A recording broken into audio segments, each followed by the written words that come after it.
André. Presidente, primeiro parabenizar o trabalho que a Polícia Federal vem fazendo, juntamente com outras forças policiais, no combate aos crimes ambientais, dar alguns registros importantes. Esse trabalho é desenvolvido com muita seriedade, a Polícia Rodoviária Federal participa junto, polícias também dos próprios estados colaboram muitas das vezes, e esse trabalho ele se intensificou muito nos últimos 2 anos. Eu já pedi relatórios à Polícia Federal para nós termos um comparativo do número de apreensões nos últimos 2 anos em relação aos anos anteriores. Eu já tenho um panorama parcial dizendo que nunca se apreendeu tanta madeira como no governo Jair Bolsonaro. O que tem por trás disso tudo? A Amazônia é um continente e há várias formas de combater o crime. E esse crime, ele se organizou ao longo dos anos. Quem paga o pato normalmente é o extrator que está lá no meio da mata. Mas quem está lucrando mesmo é quem está com a empresa em outros países se enriquecendo de um produto que é valiosíssimo, comprando por preço vil. É mais ou menos hoje eu querer comprar uma Ferrari a preço de carro que nós compramos por 50, 100 mil reais.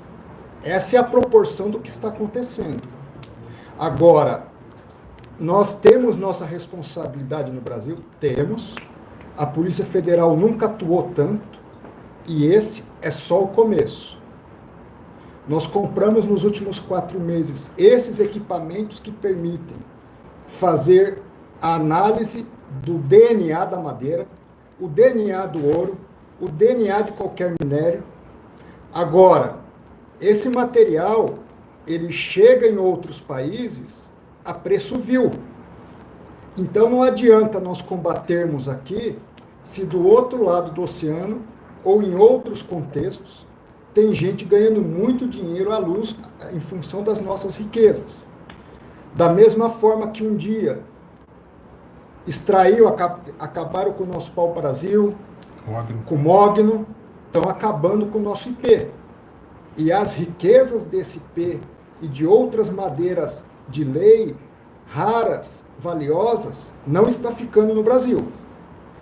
Então, assim como nós devemos, se alguém está oferecendo uma Ferrari a preço de Corolla para nós, ainda que a documentação esteja ali aparentemente legal, ora, eu não sou inocente para saber que aquele não é o preço de uma Ferrari. Então, por exemplo, no Código Penal existe o crime de receptação. Quem compra um bem por valor vil, ele é responsável por pelo menos desconfiar. E num caso como esse, onde estão tirando riquezas que demoram 400 mil anos para nós recompormos, esses países precisam se unir a nós, não apenas no discurso, não apenas dizendo que manda um pouco de recurso, mas impedindo que esse material entre e seja comercializado também nesses outros contextos internacionais. Nós temos aqui o montante de madeira que é exportada por ano. E só nesse contexto já vê que não sai de área de manejo. Tá? Você, obviamente, tem também de reservas indígenas em área de proteção ambiental. Então esse é um grande sinalizador. Esse trabalho da Polícia Federal, via aqui o DNA, os isócios, começou há poucos meses. Vai entrar em cena também a Marinha do Brasil, como já foi contactada. Porque toda ela sai por via aquaviária, você não sai por estrada, então sai por rios. Então dá para a gente fazer barreiras, né, e conter o deslocamento dessa madeira. A que for legal, passa.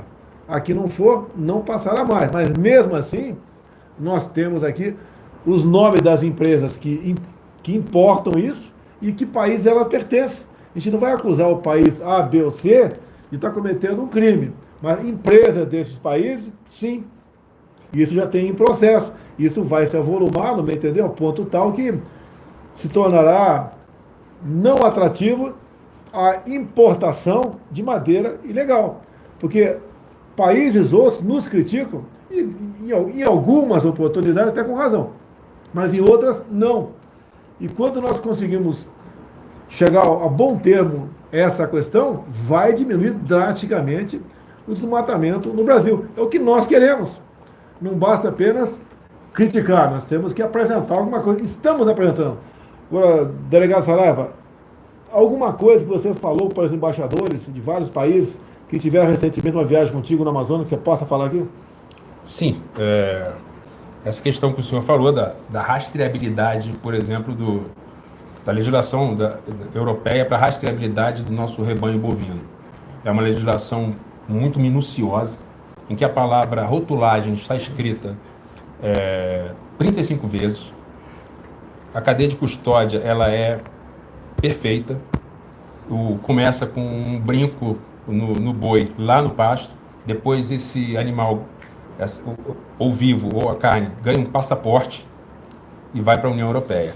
Já a madeira é uma legislação curta, que fala de verificações genéricas, ou seja, existe uma liberalidade em relação à madeira, à fiscalização da madeira, mas um rigor enorme em relação a nossos produtos agropecuários. E isso me parece uma contradição, isso eu coloquei para eles. Agora, Me permite, Saraiva, só Claro. nesse ponto, presidente, existe um instituto jurídico chamado cegueira deliberada. É assim, para madeira, o que está acontecendo?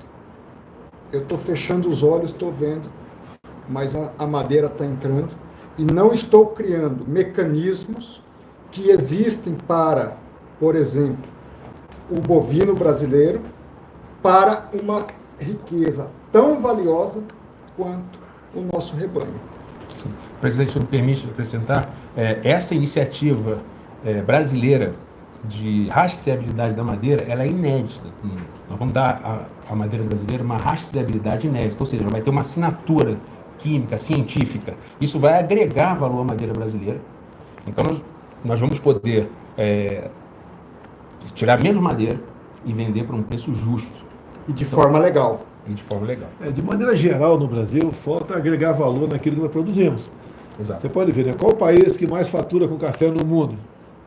É a Alemanha. Pelo que me consta, não tem plantação de café lá. Qual o continente que mais comercializa marfim? Parece que é o continente europeu. E pelo que me sei, não tem elefante lá. Tem ali mais na África subsaariana. É isso mesmo? Ásia também. Desculpa aqui, bom, nada como ter alguém inteligente do teu lado. Mas eu acho que o grosso vem da África, talvez. São 20 mil elefantes mortos por ano para alimentar o comércio do marfim. Tudo E bem. interessante também, presidente, já que o senhor tocou nesse assunto, é que o maior conservatório de ararinha azul do mundo está na Alemanha. Caramba. E está extinta no Brasil. Agora, como que elas foram parar lá? Né? Então, esse tráfico de espécies... A gente não está aqui criminalizando ou acusando qualquer país. A gente está falando a realidade. Não é o governo que é responsável por isso, né? Lógico, tem a sua cota de responsabilidade. Mas, realmente, se nós contássemos com o apoio desses outros países, muitos problemas de tráfico de animais, a exportação legal de madeira, ouro também, minério nosso sai em abundância. O pessoal muitas vezes fala, né? Fecha a fronteira. Pessoal, o americano tem dificuldade para fechar a fronteira ali com o México. Se não me engano, 3.400 quilômetros. A nossa fronteira aqui, o oeste, está maior de 17 mil quilômetros. E temos 8 mil e poucos quilômetros também na costa. Não é fácil. Né? Agora, nós temos a obrigação de buscar maneiras de resolver esse assunto. Tá? Nós temos o CISFRON, o Sistema de Fronteira Nosso. Anos estamos tentando concluir, não conseguimos. Agora conseguimos lá em Corumbá botar um radar. Tá certo? Que vai, em parte, ajudar a monitorar a baixa altitude aeronaves que vêm ali da região do Paraguai. E temos também radares previstos para A Polícia Rodoviária Federal. e também mais para o norte um pouquinho, se eu não me engano, ali a região de Mato Grosso do Sul, já também mais radares ali para a gente ver se sela com a Bolívia também, isso daí. Tá?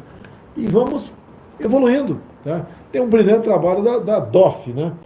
É o Departamento de Operação de Fronteira, da Polícia Militar lá de Mato Grosso do Sul, sediado em Dourados, faz um trabalho excepcional também. A Polícia Rodoviária Federal, junto com a APF, de maio para cá, tem batido recorde de apreensão de drogas. Quer falar alguma coisa, André? Bom, primeiro que os números indicam, nós vamos estar divulgando para o Brasil todo os números desses primeiros 6 meses de gestão. Da sua gestão? Da minha gestão no Ministério da Justiça e Segurança Pública. O que eu posso dizer é que nunca se apreendeu tanta droga como no governo Bolsonaro. Mas, de modo específico, em 6 meses de gestão, nós apreendemos cerca de 1.500 toneladas de droga, mais do que no primeiro ano e 4 meses de governo Bolsonaro. Ou seja, houve uma intensificação muito grande das nossas polícias da União, da Secretaria de Operações Integradas do Ministério da Justiça.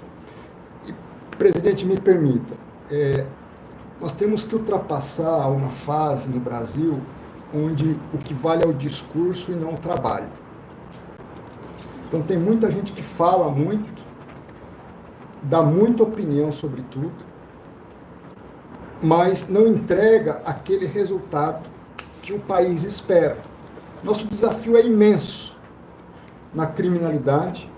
Nós temos que inverter uma curva de 30 anos de insegurança pública no Brasil, temos que reverter uma curva de 30 anos de escola pública desconstruída, desprestigiada, e nessa transição entre o discurso e a prática, nós temos que primeiro reconhecer nosso dever de casa, temos que combater o desmatamento ilegal.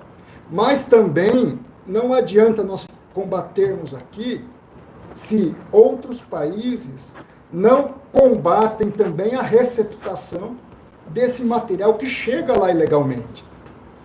Tem que ser um esforço coletivo, onde nós precisamos parar de apontar para o outro e fazer o nosso dever de casa em primeiro lugar.